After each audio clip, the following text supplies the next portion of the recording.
I think the most I've ever weighed in my 24 years is 64 pounds. In 2013, doctors discovered something impossible. A man who stood 6 foot tall, with less than 1% body fat. He was still alive, but his body acted obese even, though he looked starved. Then there was the woman whose body couldn't age properly. She was trapped in a baby's body her entire life. And the artist who spent 23 years photographing her disappearance. She wanted to stop time. At age 10, the question is, what happens when your body betrays your mind? Today, we're uncovering medical mysteries behind extreme thinness. Lucia Zarate. Lucia Zarate was born in 1864 in San Carlos, Mexico. From the very beginning, her body looked unreal, almost like a toy brought to life. She didn't just stop growing. She barely started. At 17 years old, she weighed only 4.7 pounds. That's less than a newborn baby. She was just 20 and tall, even at her heaviest. She never went over 14 pounds. Doctors later said she had a condition called Majowski osteodysplastic primordial dwarfism type 2. Back then, no one knew what that meant, but her size made her famous. In the late 1800s, during a time when circuses and freak shows were booming, Lucia became a star. In 1876, she was the highlight of the Philadelphia Centennial Exposition. Crowds couldn't believe their eyes. She wore custom-made dresses and was called the Living Doll. She earned $20,000 a year. That's more than $600,000. Today, she was one of the highest-paid performers in the world. But behind the fame was a sad truth. Her body was too fragile for the hard life she was forced into. The W.W. Cole Circus pushed her from one town to the next, across rough roads and freezing weather. In January 1890, while crossing the Sierra Nevada mountains, her train got stuck in a snowstorm. Inside that cold railroad car, her tiny body couldn't take it. She froze to death. Lucia was only 26 years old. People were outraged. For the first time, they started to question how circuses treated performers with medical conditions. But Lucia's story didn't end there. Rumors spread that her embalmed body had been taken and displayed illegally. Some say it was kept in a private medical collection, then it disappeared. No one knows where she ended up. To this day, she holds the record as the lightest adult human ever. She lived a short, strange life, one filled with money and fame, but also pain and exploitation. A tiny figure who left behind a giant story. Emma Scholler. Emma Scholler was born in 1868 in St. Louis, Missouri. At first, she was just like anyone else. She stood 5 feet 2 inches in tall and had a healthy body. But in her early 20s, something began to go horribly wrong. Her body started wasting away. Her muscles melted, her energy vanished, and her weight dropped fast. She had a rare disorder called Simmons disease, now known as hypopituitarism. Her pituitary gland had failed.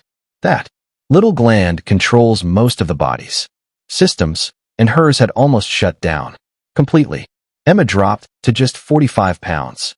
She looked like a skeleton. Doctors said it was as if her flesh had disappeared.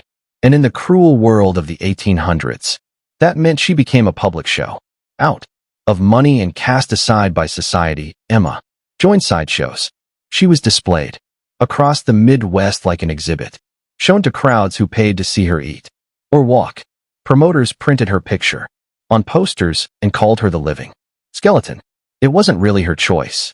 Some say she was forced into it through unfair contracts. Others say she simply had no other way to survive. Either way, her fame didn't last long. When the shows stopped coming, she was left alone. In 1890, just like Lucia, she died young. Emma was only 22. She passed away in a cold boarding house in St. Louis. No family, no friends, only a few medical students showed up at her funeral, not to mourn, but to study her body. Later, autopsies found her pituitary gland was nearly gone. It was a shocking discovery for doctors at the time. She helped science understand hormonal diseases even though no one helped her when she needed it most. Jeremy Gillitzer. Jeremy Gillitzer had the body of a Greek statue. Broad shoulders, sharp jawline, piercing eyes. On magazine covers, he looked perfect. But inside he was breaking. His life was one of the most tragic stories ever told. In the modeling world, it wasn't drugs or fame that destroyed him. It was something quieter and more painful. Jeremy was dying from the inside out. He was born in 1970, and by the time he was 12, something was already wrong. He wasn't just losing weight. His body was shutting down. His skin grew thin hair. To stay warm, he weighed just 85 pounds and kept falling. At 14, he dropped to 56 pounds. That's 25 kilograms.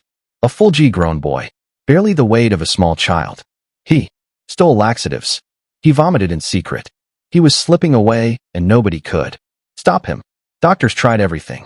Reward systems, punishments, hospital stays. Nothing worked. He'd get better for a while, then he'd fall right back.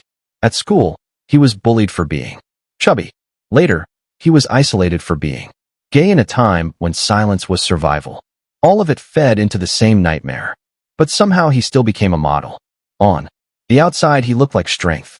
On the inside, he was starving literally. His teeth rotted. His gums bled. His heart nearly gave out.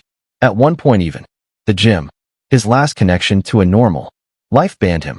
He was too sick, too thin, too fragile. He was a liability. He tried to fight back. He created a blog. He searched for other men like him. But mostly he found women who were also dying. They'd post tributes every time one of them didn't make it. And Jeremy knew it was only a matter of time. He posted his own stories. He wrote about nights filled with binging and purging. He wrote about being so tired he could barely move. He remembered the days when he felt like himself. But those days were gone. In June 2010, he died. He was just 38 years old. His final weight was 66 pounds 30 kilograms. His last video, where he whispered, "I miss me very much," still haunts everyone who's seen it. He had become a warning, not a model, but a mirror for what society's silence and obsession with image can really cost. Valeria Levitin. Valeria Levitin was born in 1973. By her teen years, she was already chasing perfection. At 16,